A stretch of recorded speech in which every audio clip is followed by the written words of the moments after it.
And thank you so much, given where we are in the world. Yeah, right. Yeah, it's a bit crazy right now, for sure. Yeah, thanks for joining us. We know that domestic violence, or we've heard that domestic violence is increasing in this pandemic. And so I'm sure you must be very busy, but I'd like to hear your perspective on it and what has been happening at SafeNest.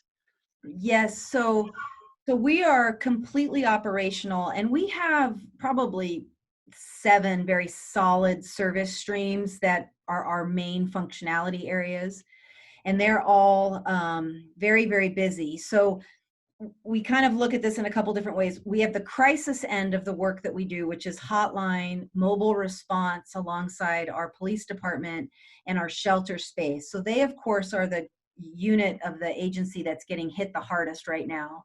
We're seeing a 13% increase in domestic violence.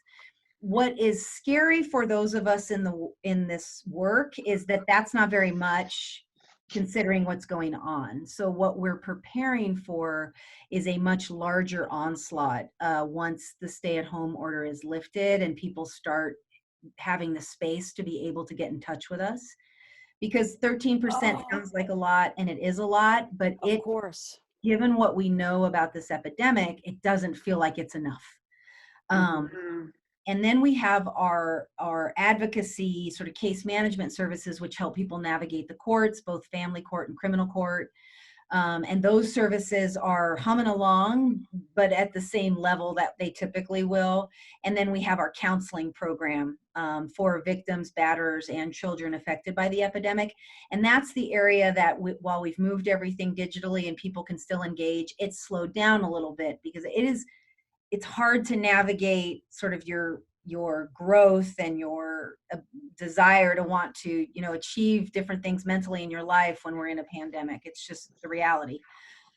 So we kind of we're seeing it sort of like an upside down pyramid where our crisis services have expanded, then our court services are level, and our counseling services are a little bit less utilized, but we're preparing for this flood that we believe is going to come through.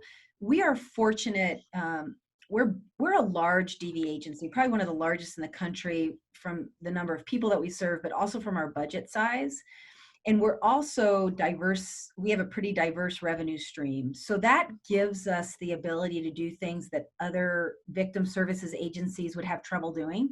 So for example, we have some housing units in town through another provider that does veterans housing, but we're able to expand. We added 17 units, right? So while we have our core confidential location, I've expanded over 17 units for several months because as we have seen that increase of people needing to escape lethal environments, we wanted to make sure that we could handle that. And we're never leaving anybody out in a situation where the lethality is at a level that homicide is escalating.